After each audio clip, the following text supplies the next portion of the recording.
What up, everybody? Welcome. It's Monday, and it's Fish Report Monday, and I have a good fish report for you guys this time. I actually went fishing, so that's gonna be part of this episode. So stay tuned. How's everybody doing today?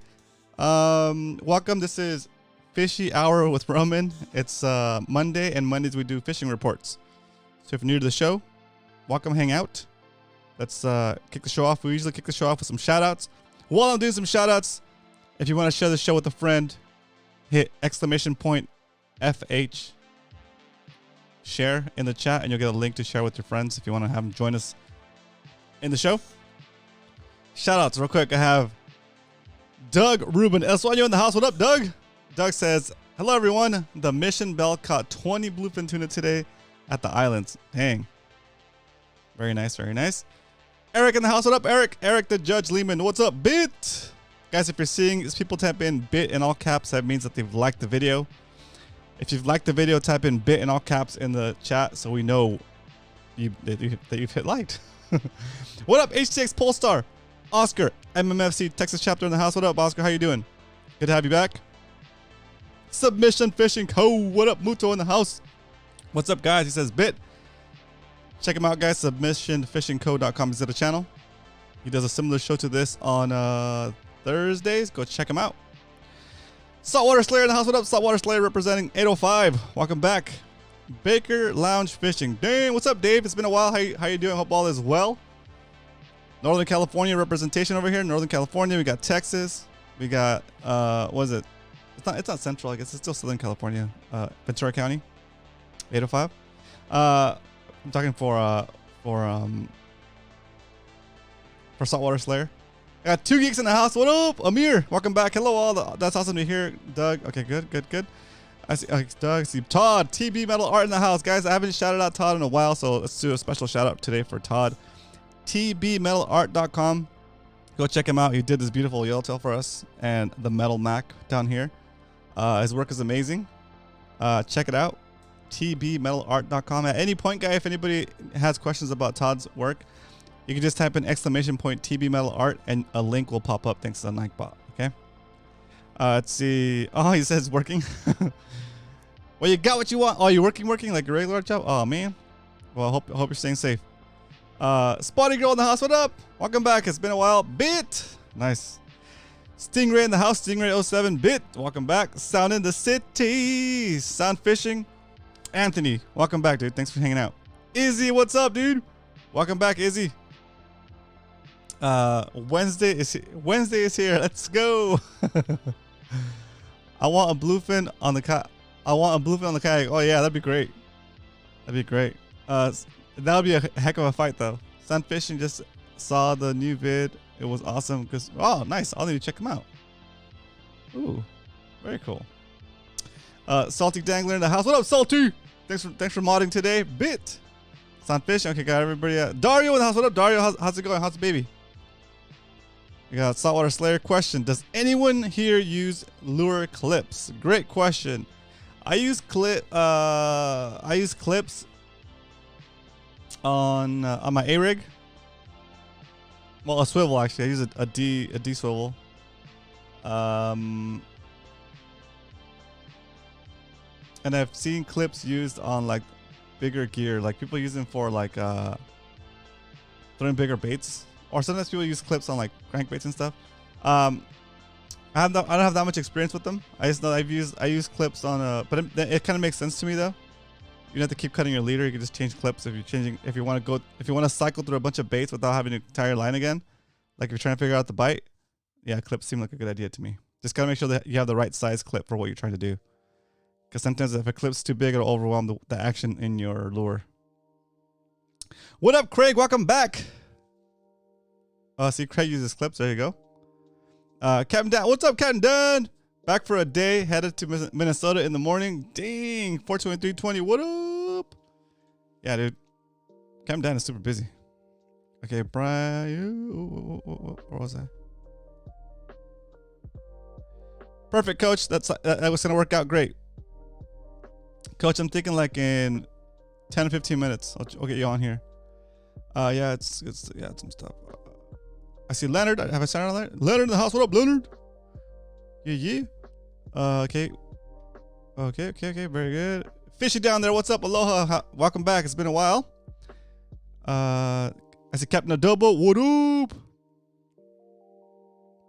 Real Dreamer. I think we saw Captain Adobo on the way out on Friday. On Friday. What's up, Jesse? Welcome back. I see Arnie in the house. What up, Arnie? All right. I think I got the shout outs done. Let's do this pop top. Let's do this pop top and get the show started. All right. So on a scale of 1 to 10, 10 being the best pop top you ever heard, 1 being the worst. Rate this pop top. Here we go.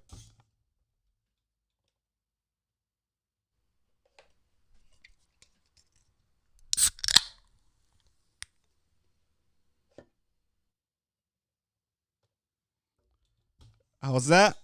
Scale of 1 to 10. Let's go. Cheers, everybody. Hope everybody's having a good Monday.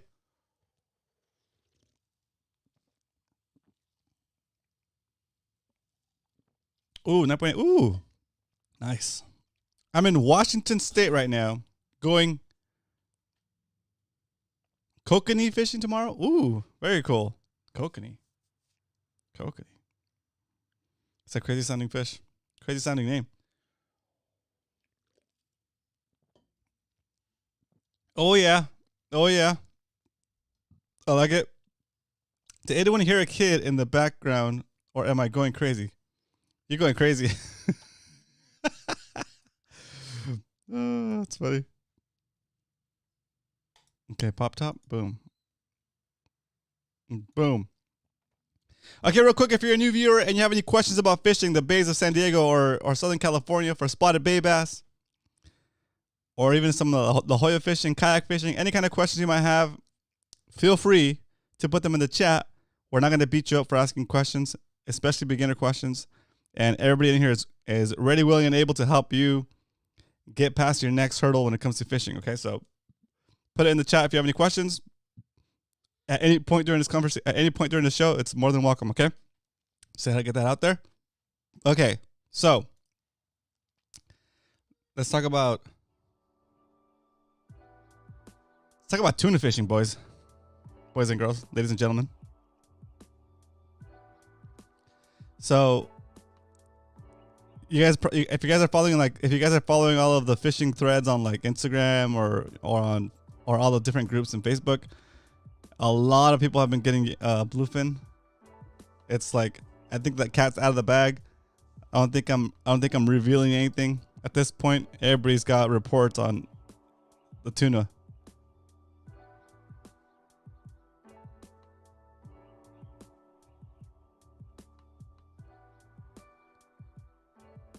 Oh, never mind. I was a neighborhood kid. That's funny. So basically, we had a trip set up, and I don't have any video set up for this yet, guys. I'm just gonna give you guys a little my fishing report. But before I do that, I want to ask you guys: have any of you gotten on tuna in the past week or this weekend?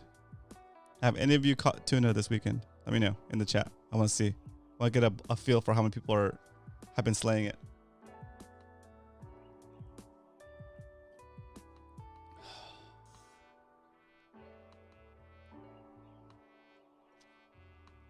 Izzy, I saw that report. Izzy, that looks great. I just kind of flicked through Instagram earlier today.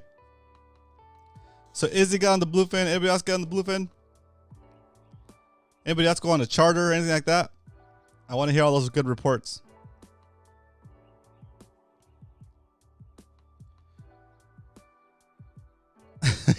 Captain Dan.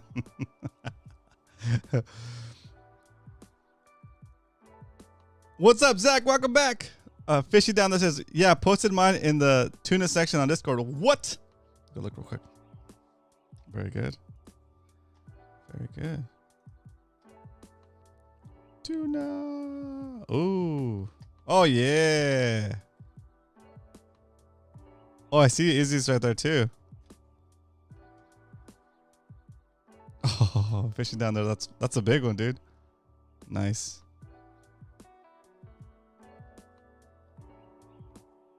Good stuff. All right, man. I should have looked at that earlier. I caught a Selma this weekend. Pretty much the same thing. What? Question, what do I do? What do I do or need to get a fishing license? I need to get on this, on some, I need to get on and some tips too. What?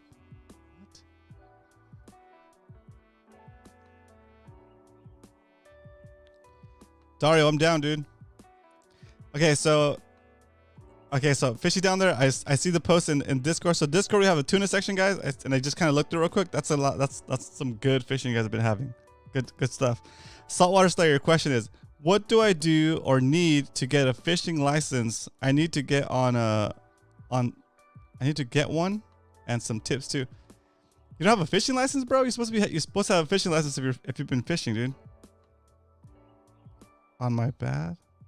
What? If you've been fishing from a fishing pier, you're probably okay to fish without a license. But if you're fishing from anywhere else, you have to have a fishing license, dude. I hope you go get one if you don't have one already. It's like $50 for the year. Yeah, Walmart, any tackle shop. You can even get it online, and you can print out a temporary one for a couple of weeks. And it takes about 2 or 3 days for you to, or up to a week, for you to get it in the mail, the actual fishing license. Damn, dude, I didn't know you were fishing without a license. Oh, I'm under. Oh, got it. Oh, perfect. Okay, got it. That makes sense. Okay, yeah. So now you should try to get a. You know what I would look into? I would look into a lifetime one, dude. I think. Does anybody know how much a lifetime fishing license is in California? I think if you're 16, it's not as expensive. I will be 16 this month on the 28th. Okay, cool. So you might want to get one before you turn 16, because I think it's even cheaper to get a lifetime fishing license if you don't need a fishing license yet. But might want to check out Department of Fish and Game. Is it DFG? Oh, Department of Fish and Wildlife. What is it? California Department of Fish and Wildlife? What is it? DFW? It's Fish Tip, right?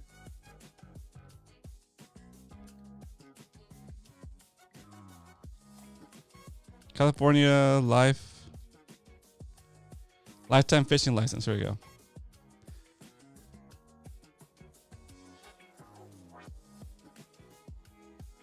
Sport fishing item. Okay.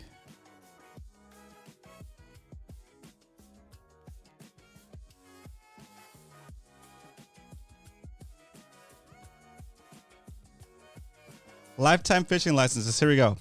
This is direct from the wildlife.ca.gov website, the California Department of Fish and Wildlife. Okay. It is. Okay, so you're still within the same. Oh, never mind. It's expensive.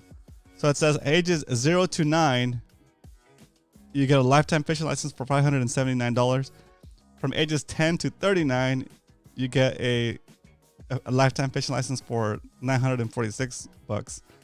From 40 to 61, you get a lifetime fishing license for $853, and 62 plus, you get a lifetime fishing license for $579. Okay, so for some reason I thought they were cheaper. They might have put the prices up, but I'll have to calculate it out. What? So for example, for me, let's see. For me, it would be what? 850 divided by 50. So 17 years for me before I start getting free fishing. So that'd be good. I might pick one up. Anyway.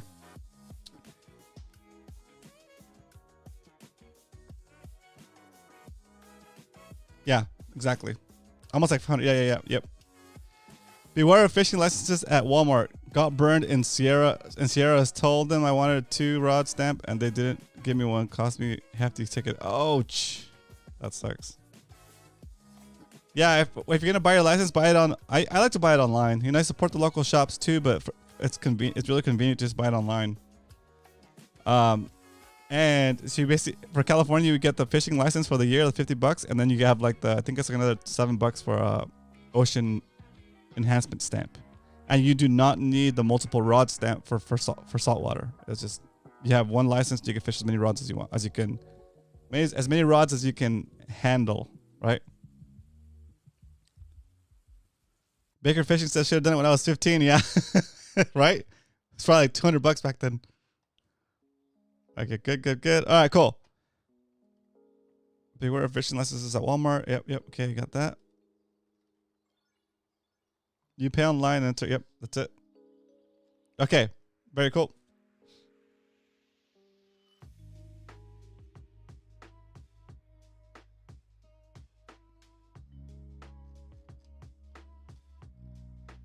Okay, good. All right. All right, Coach. I'll give you the 5-minute warning, Coach, and then we'll get you on here to do the surface temperature report and the local fishing conditions, the fish counts. Man, I'm sure it's gonna be high. I'm sure it's gonna be high.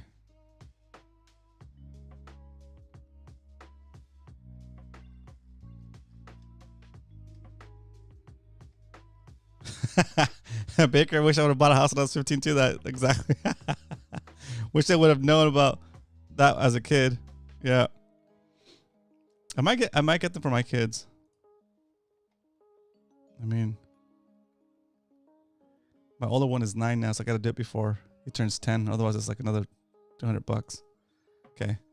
Talk to the wife. Okay. So,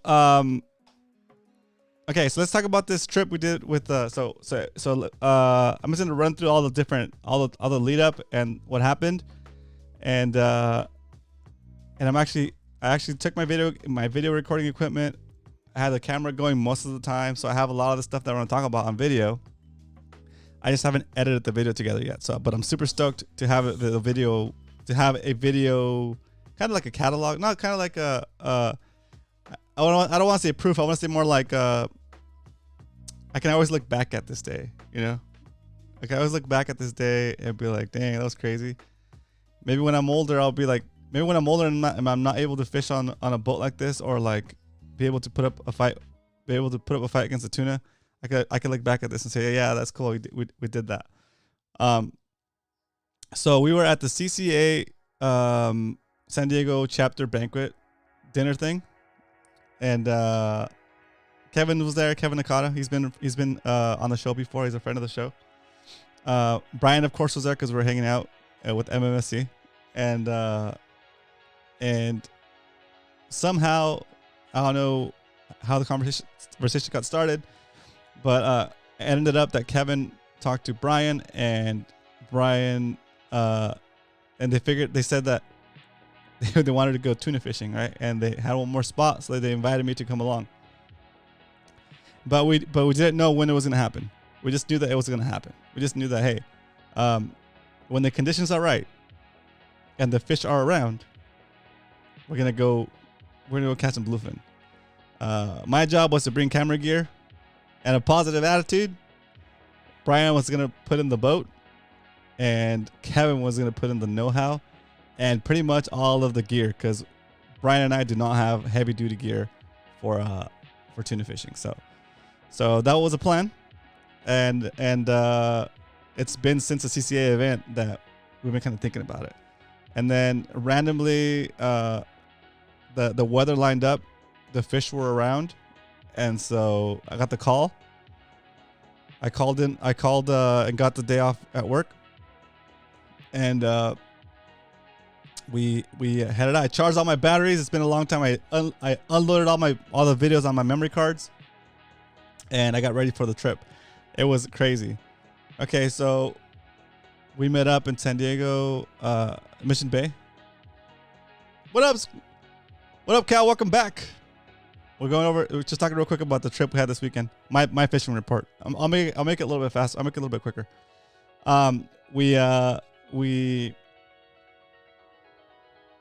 We took off out of Mission Bay, and looking for the fish.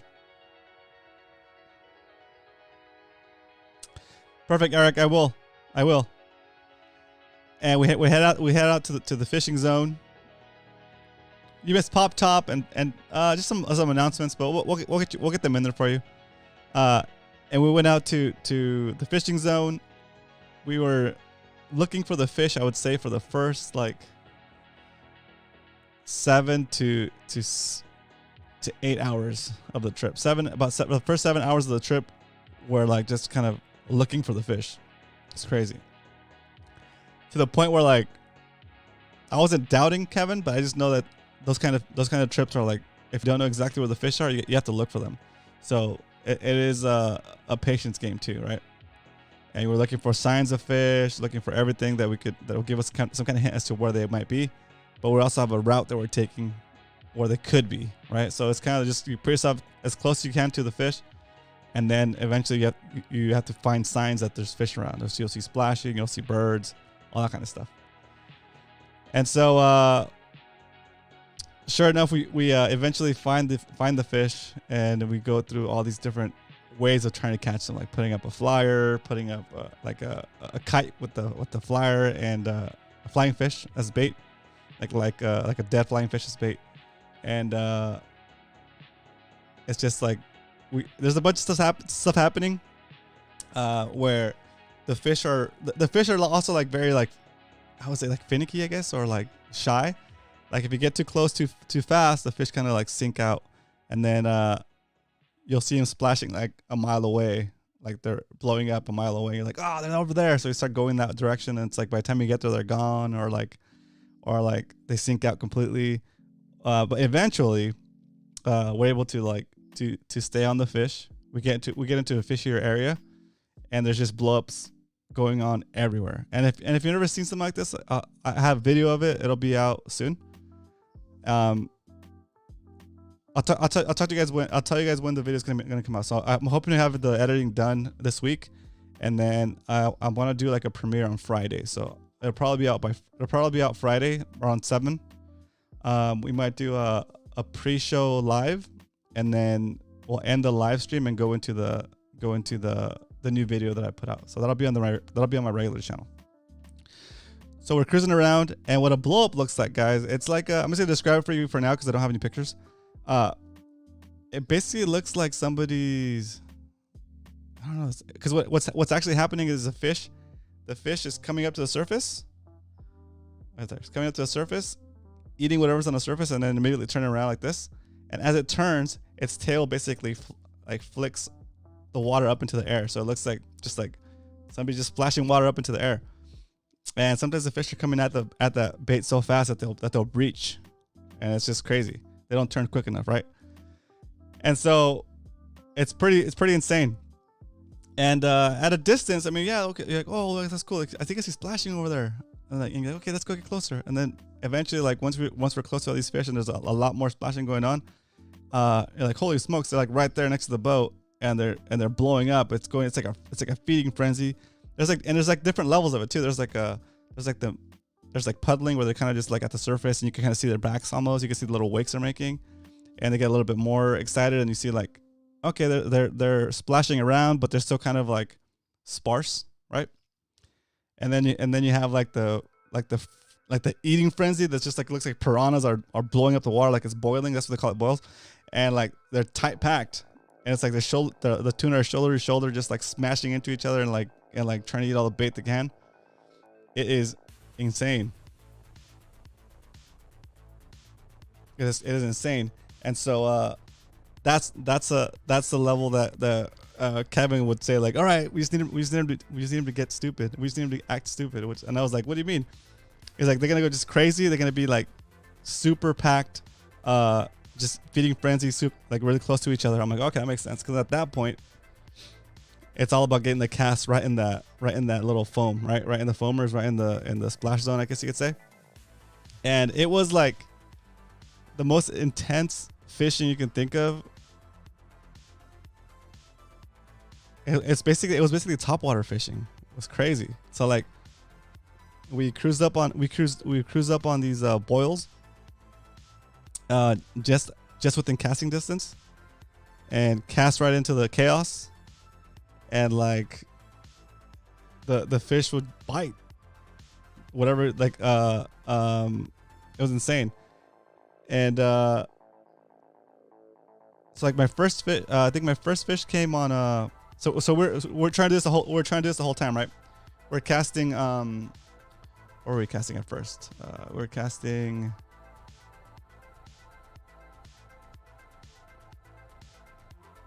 Oh yeah, we were casting the stick baits into the foam, and we're taking turns, like Brian and Kevin and myself. We're casting into stick baits into the foam, and they just weren't having it. They just weren't having it. So then we switch over to like these little like knife jig style, kind of like it's like a metal jig, like a little metal blade with a treble on it. And so we tried that, and that thing you can cast that thing even further because it's like super heavy. And I have pictures of all the stuff we use in the video and all the details that you guys want. And for now, I'm just kind of like going off memory. And you're able to cast those a lot further, and I'm kind of like bringing the boat kind of close to the foamers, kind of like paralleling the school as they kind of foam up, and they kind of foam up in stages. They have like one group of the school starts to foam up and starts to like make the chaos, and then all of a sudden it just erupts. And while it's erupting, a little bit further down, like maybe like 50 feet, 25 feet from that, another section of that same school of tuna starts to do the same thing. So you have like different stages of activity, I guess, within that foamer, right? So the first one starts to bubble, and then it goes crazy.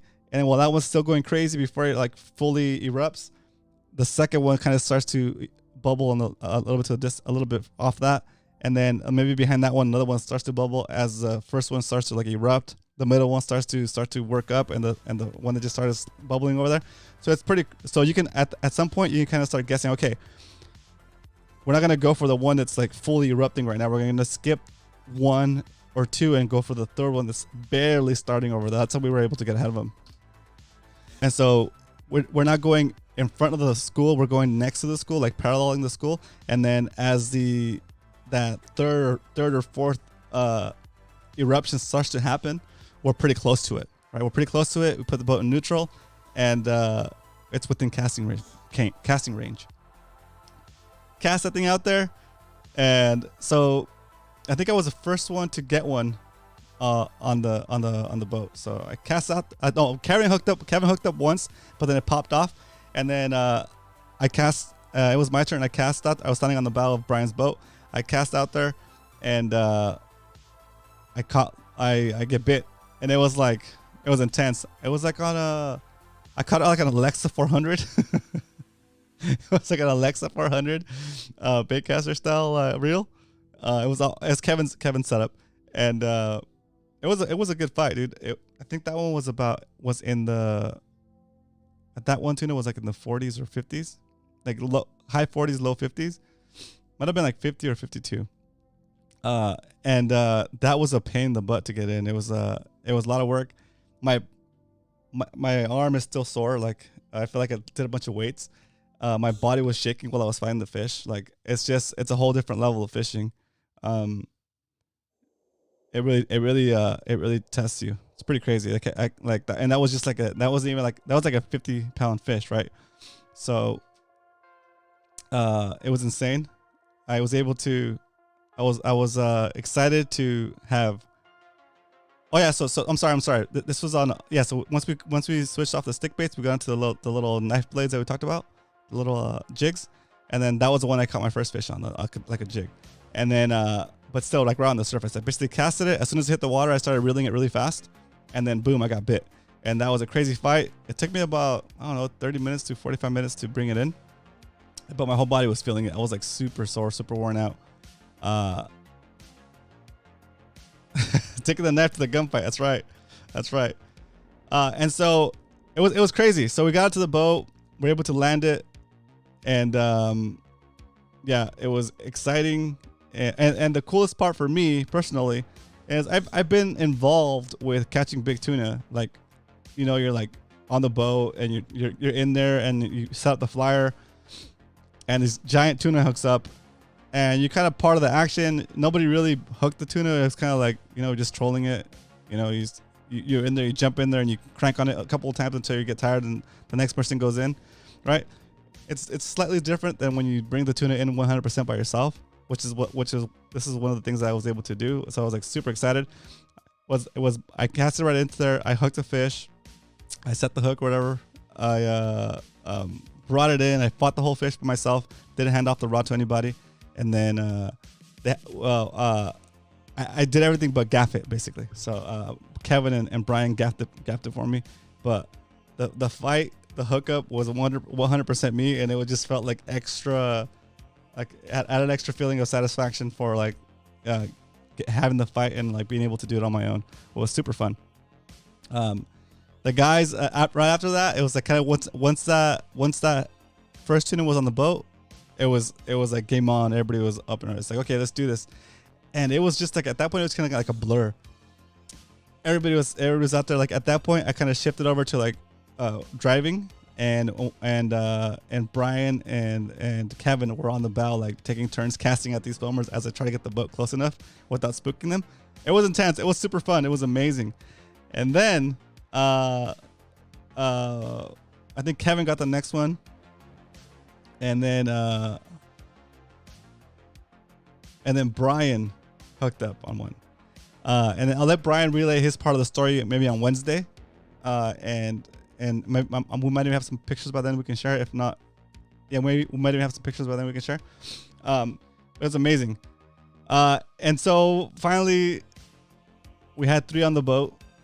And at that point, like, again, Kevin is a diehard fisherman. Like that guy had no quit in him as far as like keep looking for the fish. While there's fish, while we're hooked up at fish, he's already looking for the next fish that we can target, like the next foamers, where the next foamers are going to be, or the next bird activity is going to be. That guy was on it, like he was on point.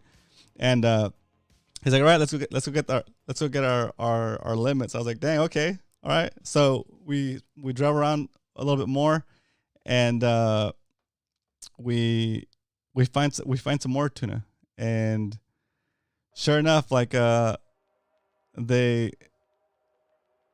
Brian and Kevin are able to get 2 more, like 1 each, and they got their limit right there. I was like, damn, that's awesome. So then at this point, so I just need 1 more fish for my limit, and we'll have 3 limits.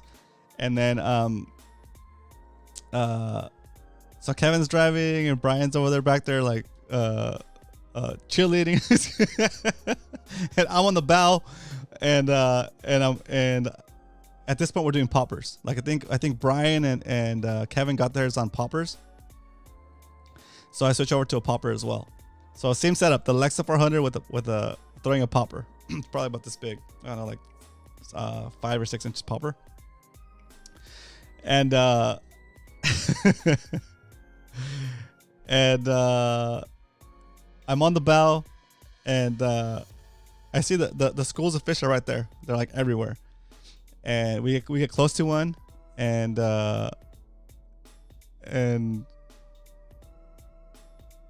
I'm seeing the line of disturbance in the water start, and we're heading right for it, right? And I don't want to cast too soon because I want to cast right when it goes crazy, right? And so Kevin's kind of slowly gliding towards the school where it's starting to erupt. I'm like, all right, I'm ready. And like at first I couldn't see it because like the boat was facing right into the sun, and I thought it was right under the sun, but it was a little bit right over where the sun was. Like, is it a little bit to the right, a little bit to the right? So I see the birds, and then I see the foam start, and then I'm like, okay. Then it feels like slow motion. It feels like everything went, and then I see the school start to erupt, and we're getting close, but I feel like we're gonna get too close. So I yelled to Kevin. I was like, okay, that's good. Go neutral. And he goes neutral, and the boat kind of continues to glide towards the school. And I cast this popper right in there, and right when the popper lands, it lands in the middle of where it starts to boil. Ideally, I would have liked for it to land behind it and then work it through the boil, but it landed right in the middle of it, and I'm a little excited. And as soon as it hits the water, I take up the slack and I pop it once, and I take a little bit more slack and I pop it again. And I see the lure is kind of between the lure has come out of where the foam is, and it's a little bit more towards me than it is towards the foamer now. Sorry, it's still close to the edge of the foamer, but it's on the very edge of the foamer, right? So I pause extra long. I want to pop it again, but I stop myself. What felt for like a really long time. And then right when I think I'm okay, I'm going to pop it one more time and I kind of pop it again. I see a fish, dude. I don't know if I see the fish coming at it. And I don't know, maybe it's just me making things up now, but I can see a fish coming at it. So right before I pop again, I wait an extra 2 seconds, and I see the fish just destroy it, dude. I see the fish hit it. I see the splash, and like the whole time, Kevin and Brian are in the back, kind of just like waiting for it to happen. And yeah, dude, it's like I give the extra pause, and as soon as I see that fish hit it, I feel the rod load up, and it's just like boom. It's like ah, and then like Kevin and Brian are yelling in the back, like yeah, and I'm like yeah, with the rod fully bent. It was intense. It was a super awesome experience, guys. It's unreal.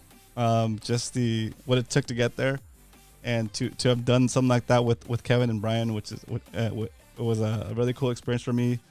Yeah, it was just crazy. So right now, I guess the whole point of me sharing this story with you guys, besides sharing the stoke, is to hopefully get you guys excited to go and try this kind of fishing for yourselves. Especially right now, if you don't have the right gear, most of these sporty boats will rent you gear. But it's time to go get on a charter, get on a friend's boat that knows how to do it. If you don't want to do a private charter, you can do like one of those big big boats, and yeah, it's insane. It's a whole different bite. One or two fish is enough. I was like sore, guys. I'm still sore now. Like, at least I can bend my arm. At least I can extend my arm now. Yesterday all the way up until yesterday, all of this hurt, like from pulling up on the rod. I felt like I felt, like when you first go back to the gym for the first time after like a couple months of not going to the gym, and you think you're good, and you overdo it, and then you get like these delayed muscle soreness. Like, oh man, I was feeling it. My calves were tired. When I was fighting that first fish, the second fish for all of us were smaller. They're like in the 30-pound class, but it was insane. Like the first fish just wore me out. I was destroyed. Like my body's wrecked. Like I was feeling super just done. And we thought it was gonna be a short day, so we didn't take any food. Brian luckily brought a bunch of snacks. So, anyways, this part of the story was just the fishing part, guys. There's a whole bunch of things that happened after that, and that'll be part of the video, and we'll talk about that maybe on Friday. If I would like to get Brian and Kevin on here, maybe on Friday. I know Friday we don't do an episode usually, but I do want to have a little bit of an episode with Brian and Kevin, and that leads into the release of the video for Friday. So that's probably what we'll do. So if you guys are around, I'll put it up on all the socials and stuff so everybody knows what's gonna happen. And if Kevin's available, we can probably do that. Otherwise, we'll just do I'll come on here live and we'll do a pre-show before we actually release the video. Anyway, it was crazy.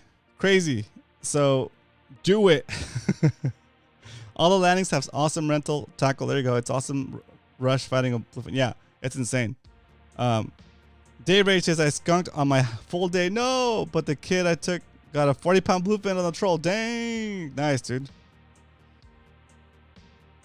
CCA is doing a San Diego chapter trip on the 25th. Nice. I really need a 1.5 or longer trip for the best shop. Nah, at this point, a full day trip will get you. I think we'll get you on them. They're so close. They're so close.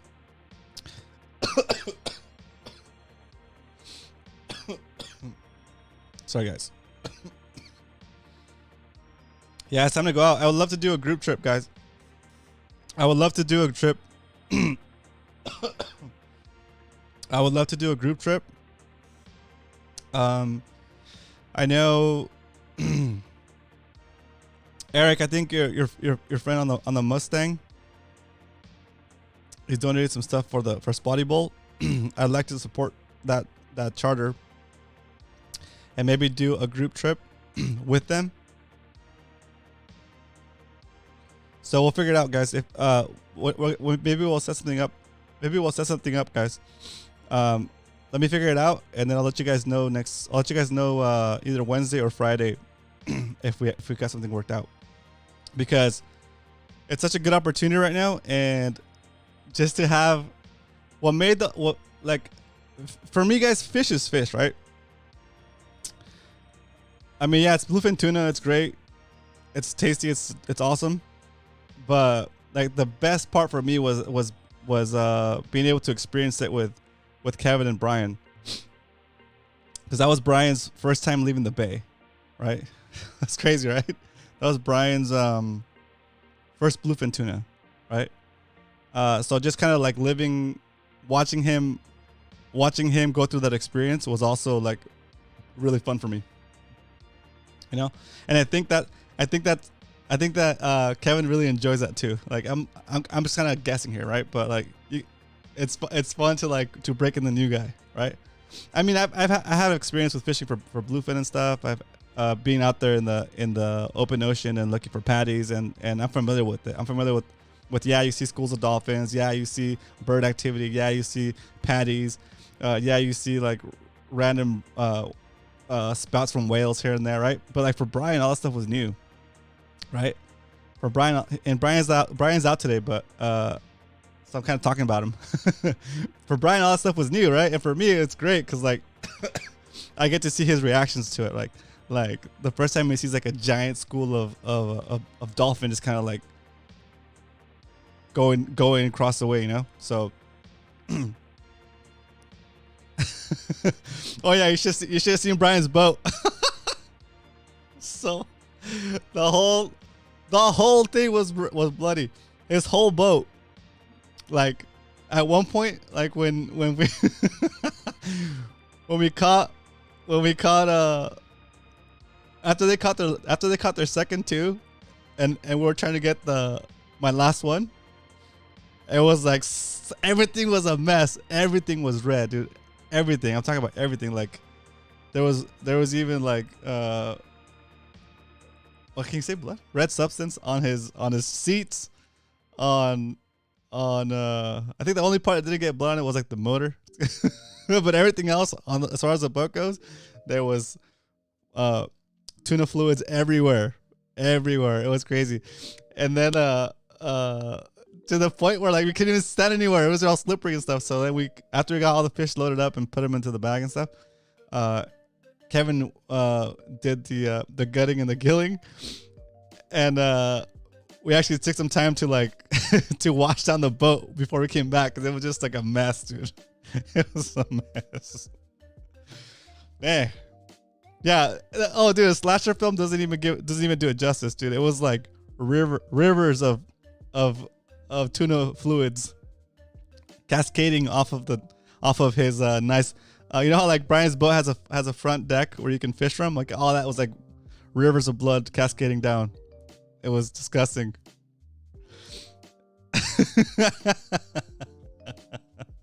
That's funny. Anyway, okay. Yeah, guys. So anyway, it's super exciting. Glad to share the stoke with you guys. Hopefully it didn't get too graphic for you, but let's see if we can get Coach in here for the fishing reports, and then we can get a little bit of that was a close-up view into one group of anglers' perspective that day, and maybe Coach will give us a better understanding of what was happening around us over the weekend that led up to this. Okay, so let me get Coach in here. I was so excited still. Oh, it's fun. All right, Coach is on.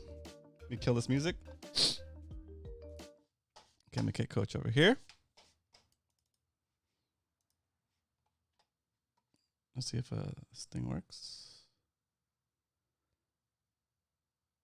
Hey, Coach, can you hear me? How about now? Am I here? Yay! Can you hear me? I can hear you. Yes, I can hear you too. Sorry, I was a little bit long-winded there. Let me switch over to you. I'm like, oh my God. It was just so exciting. Here, hold on, let me get you. No, not you, Roman. I know know what you're talking about. I know I'm usually not that long-winded. But that was awesome. I don't doubt it. There we go. All right, guys, coming at us live from Coach Worth Studios. It's Coach Worth. Oh, man. Thoughts? Well, your first up and close with the tuna is one thing. You'll see them from the sport boats or something, but your first time when you're there with them on a bass boat and they're looking at you. Yes. I swear. Different feeling. I swear I made eye contact with that last one before I hit the popper. I was like, are you going for it? All right, I'll leave it there for you. And then it came up and smashed it. I was like, oh my God. And then like as soon as I hit it, I turned to the right and the rod bent so hard. And at the same time, I'm yelling, and then Kevin and Brian are yelling. So it was just awesome. And then before all of that, to get even more hype, as soon as Kevin started seeing like the foamers happen, he's like, oh my God, this is amazing. Oh my God. I think it was like one of the best foamers he's ever seen. Like that day was like the best action he's seen in a long time. He actually might have even said at one point that this is like the most actions he's seen ever. So he was super excited. We're like a mile away from the foamers. And he's like, stay up, foamers, let's go. It was like so crazy. It was awesome. I got a really short commercial fishing story. All right, go for it. Roman. Let's do it. So I had the pleasure of going on a boat through the Panama Canal. Oh, nice. And we went and fished the white banks off Venezuela. And I saw a foamer of white marlin on blackfin tuna, little tiny blackfin tuna. That was easily 3/4 of a mile on a side. Wow. It was swords everywhere. Like it was absolute chaos. That is crazy. Like, and our nav guy was Russian. He used every Russian slur and swear word I'd ever heard because he was hoping to see some tuna out there. And it was just this huge foamer of white marlin going crazy. It's just so unreal, right? Like especially because you're out there. It was a flat, calm day, and it's just like a desert, right? Like nothing's happening, and then all of a sudden you start seeing birds. You're getting close. You get into the better area. You start seeing more activity, and then you see a foam. You're like, oh my God, it's real! Like, oh dude, it actually does happen like that. It's pretty crazy. All right, Roman, shall we get on with this here? Let's do it. We're almost out of time, boss. Oh, sorry. Let's go. Oh, we do what we want. So, of course, as you guys know, the real story for the last couple of weeks has been the unbelievable bluefin tuna off the beach. Some areas to the north of us, they were spotted by shore anglers. They could see them splashing around out there, and they could tell that there was a lot of activity out there. So, if they're close enough for you to see from the beach with your naked eye, they're pretty darn close. We'll take a look at our tides first, and then we'll transition over into the tent break and some of the fish count stuff. So here's our tides for La Jolla. We have really good night and like dusk and dawn incoming tides for the next couple of days. If you have the chance to make good on that, do so. Some areas have had a lot of grass. It seems like this really heavy southerly current has pushed a lot of the grass off the beaches during the nighttime high tides. So that is a great thing. Our local beaches are becoming more fishable. I saw a corbina longer than my arm the other day. Wow. I didn't have any corbina fishing gear with me, but I quite literally saw a corbina that was somewhere in the 26 to 28 inch range, I would say. Insanity. Dang. I mean, that is absolute craziness. When you think of a corbina that's 26 inches long, and I saw it in probably 20 inches of water off La Jolla. Definitely some craziness. All right, so we're going to switch over here to tent break. Oops, I'm zoomed out. Hold on here. And you can see why the tuna have been chewing awful hard. Wow. Wow.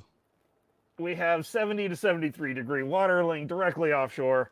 I would imagine this has sandwiched a great multitude of the tuna off of our coastline into this narrow little band right here. So, yeah, if you got the chance to go out looking, I would. Real quick, Cal, you could rent gear. I would rent gear so you don't feel outgunned.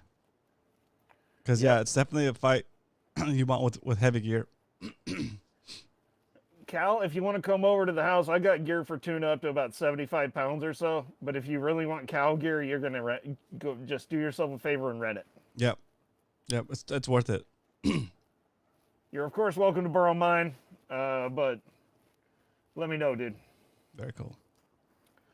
Anyways, you can see our line right here. And one of the 3/4 days out of Oceanside, they were out fishing for rockfish and bass and stuff, and they saw a foamer, and they limited out on bluefin in a couple of hours. True So story. awesome. So let's get into some fish counts here. This is PointLomaSportFishing.com. This is their fish counts. very cool. As you can see, the bass bite hasn't really picked up right now yet, but all these guys going out on full day trips and longer, you got an excellent shot at limits of bluefin, some really nice yellowtail at the islands. There's quite a few yellowtail under patties still, and there, believe it or not, in the middle of all this bluefin, there's a couple schools of yellowfin tuna and one school of albacore. Wow, that's crazy. So, there was a boat, and I don't remember which one. It got onto the albacore school last Monday, and they put on about 4 per angler.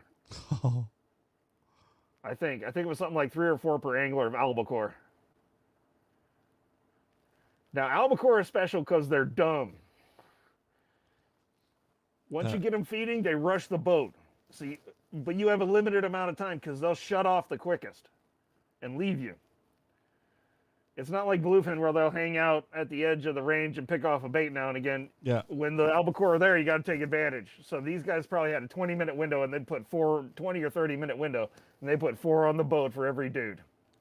That's Pretty crazy, amazing. Dude.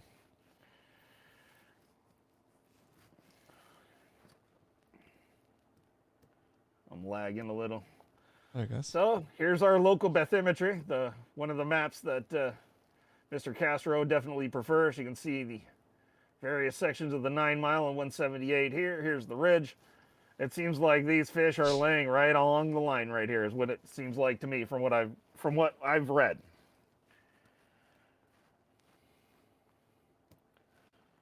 Come on, load. Here we go. Sport fishing report. Yep. As you can see, bluefin coming on board all over the place. Even Giant some of ones. the boys up north are getting them. Very nice. So here's our forecast. You might want to zoom in here a little, Roman, Okay. if you want to. For the next couple of days, we have light winds, 10 knots and less.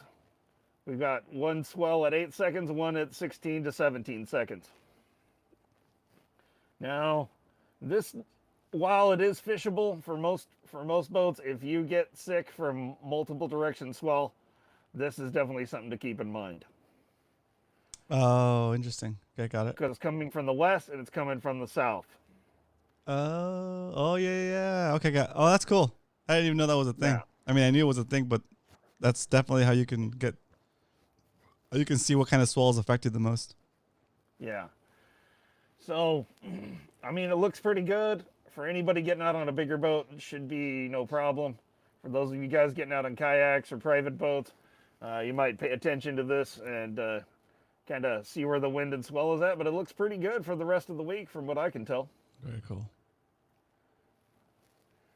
Yeah, we definitely have some interesting conditions out there right now, Roman. So, I mean, if you've got surf anglers reporting seeing bluefin in the distance, they're pretty damn close. Yeah. I wonder if they'll be in La Jolla. From what I've seen, it's not. La Jolla is not really ideally set up to hold tuna. Mm-hmm. It's not that you couldn't find them, but they're going to be on that outside corner, and that's 6 miles offshore or whatever it is. Yeah. It's too far. Yeah, it's like a 6 or 7 mile paddle. You would actually have a better chance launching directly west out of Mission Bay and going out there 5 or 6 miles to the edge. I think you'd be a little closer, or like maybe somewhere like the Newport Canyon or Carlsbad Canyon. Yeah. Where you can launch and you can get to that shoulder. There you go. Look at Dave Rage. Dave Rage said a whale watching boat out of Oceanside caught 2 bluefin tuna 3 miles offshore. The video showed foam around the boat. The dude just happened to have some gear. He caught them on 3/4 tubes. Oh, 3/4 tubes. Yeah. That's crazy. So you're saying there's a range 6 miles? Yeah. Well, remember in Oceanside, the shoulder falls off pretty quick offshore. It's like 3-4 miles. Yeah. Off of Mission Bay, it's like that'd be 4.5, 5 miles. That'd be a crazy fight. I don't think it'd be much of a fight on a kayak. It'd be more like a ride. You basically tire it out. Yeah. Well, I mean, as long as you can just keep turning the handle, because you'd be going the same direction as the fish, right? Yeah. So he'd be pointed in the right direction, whatever direction you were going. You just keep putting a half turn on the handle, and eventually you'd come up. Yep. It's just like you wouldn't have anywhere to put it.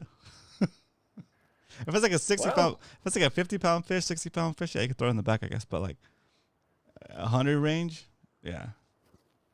Well, one thing I can tell you for sure, Roman, is I accidentally killed a hammerhead once that was like 7.5 feet long, and I managed to get it on the front of my fishing dive and back to shore. Nice.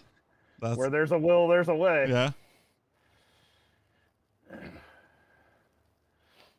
Very crazy. But yeah, I could totally hear it in your voice. The stock, the mount up, the chuck. Yeah, I heard you loud and clear. It was awesome. Because it's like until you get bit for the first time, it seems like they're not gonna bite, you know. Yeah. Especially after casting on them a bunch of times earlier in the day. It's like, oh, they're not biting. Oh, they're not biting. You switch the lure, and next thing you know, it's like boom. You're like, holy. Oh yeah. That was key though. One time I caught 2 escalar on the same lure. That was pretty crazy. And they were big ones too. Well, not like 180s, but like 125s. Yeah. 110, 125 pound escalar. That was pretty fun. That's crazy. Just tow it behind you, says Jesse. Sit on it, says Leonard. You're gonna make friends with every hammerhead shark on the 5-mile trek back to shore with that one. That's funny. Oh my. Cool. All right, Roman. Well, I kept the charts short. I kept it short because we were running out of time. But if anybody wants anything, I should be on Discord later after I go to Costco. I'm sure it wouldn't be too hard to pry the escalar story out of me. Yeah. It was pretty funny, but yeah. That's awesome, dude. Woo. Crazy stories. Crazy. Yep. I was still a little bit in shock. I've seen a few things in my time on the water, Roman. Yeah, I know. Cool. Do you have a book review for us today? I have one if you want to take the time. Yeah, let's do it. So if you want to shut it off, we certainly can. So I'm not super strict on the time, guys. If you guys want to hang out still, we can hang out. If you gotta go, I understand. But I know it's fishy hour, but we usually go fishy hour and some time. So as long as there's good conversation to be had, good information to be shared, and you guys want to hang out, we'll hang out for a little bit longer. That's fine. So let's do a book report, and then I'll close this baby out. And I did want to apologize to everybody. I couldn't be here last week. I had a perfectly good reason. There was How dare you? How dare you? I was going to take care of some stuff. So Coach, I do appreciate everybody that reached out to me or said something. I appreciate all that. I couldn't make it last week. It was just too hectic. But yeah, no worries. We totally understand. We appreciate you taking the time to hang out with us anyway. So we appreciate it when you're here, and we're not gonna harass you for not showing up sometimes. So it's all good. Yeah, it's just I had something else to take care of. I appreciate it. 2 or 3 dudes reached out to me and asked me if I was all right. I appreciate that. Thank you guys. That's cool. Yeah, I just had a couple things I had to take care of. Not a big deal. But, you know, you kind of got to be there for... The wife was being there for her family, and I had to be there for her, so... Yep. Makes sense. All right, so we have an interesting book in our repertoire today. I don't just read one or two or three kinds of literature, as you might notice from a last book review, Survival, Evasion, and Escape. I will read almost anything from technical manuals all the way down to youth fiction. This is some youth fiction that is actually done properly. It's called Lock and Key. It's by Pearson, who has a bunch of bestseller books. The cover looks awesome. Yeah. And this is about the origins of Sherlock Holmes and his longtime enemy, Moriarty, when they were kids. Oh, that's cool. So a very different take on a very classic idea. It was well executed, well written, well done. Plot, no great gaping holes or weird stuff. Yeah. It was really neat and tight, as I would expect from Pearson. He, like I said, he's a best-selling author, so it was just a really fun, quick read. And if any of you have kids that are into reading, I would totally recommend it. It's Lock and Key. Pearson. Ridley Pearson. There it is the is. gentleman's name. It's like my kid. My other kid has been reading Trapped in a Video Game. He's onto chapter books. So I got him this like box set. He's really into it. So this might be up his alley. It might be. It's pretty well done. Oh, it's a 3-book series. Looks like. Yeah. All right, I'm gonna pick it up. Yeah, it's pretty cool, pretty well done. And you probably pick it up cheap, used, wherever, I'm sure. Very nice. Cool. All right, Coach. Well, guys, if you don't know, now you know. Coach Worf also has a YouTube channel. He's Worf TV on YouTube. He's doing a lot of shorts lately, and also covering here local San Diego fishing, shore fishing mostly, right? Yeah, mostly. I post there's a few guys on here that might benefit from this, so I'll mention it.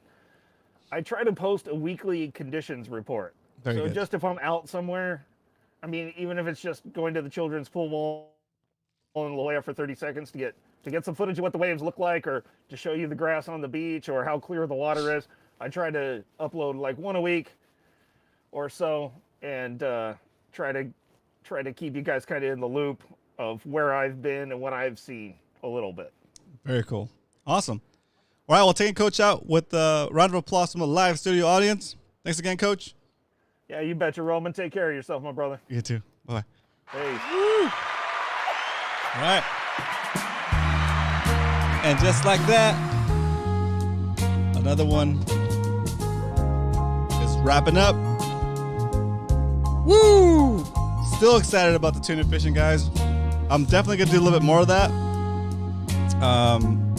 Got some stuff in the works for that. Hopefully this next video will kick off. We'll re-kick the YouTube channel. I kind of abandoned it since doing Fishy Hour, but I'm feeling remotivated to start posting stuff to my regular channel. So we'll be doing some more of that.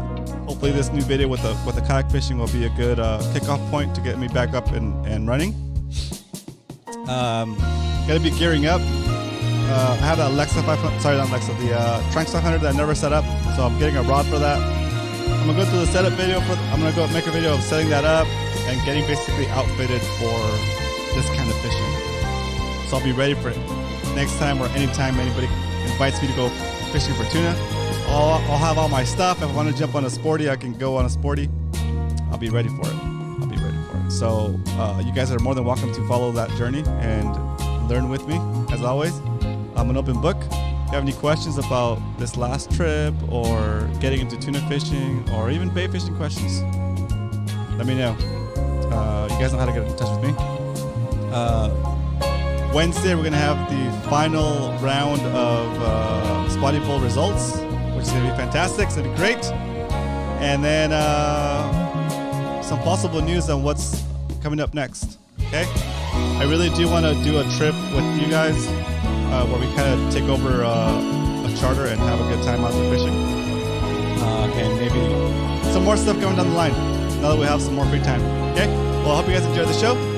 I'll see you guys on Wednesday. Good night.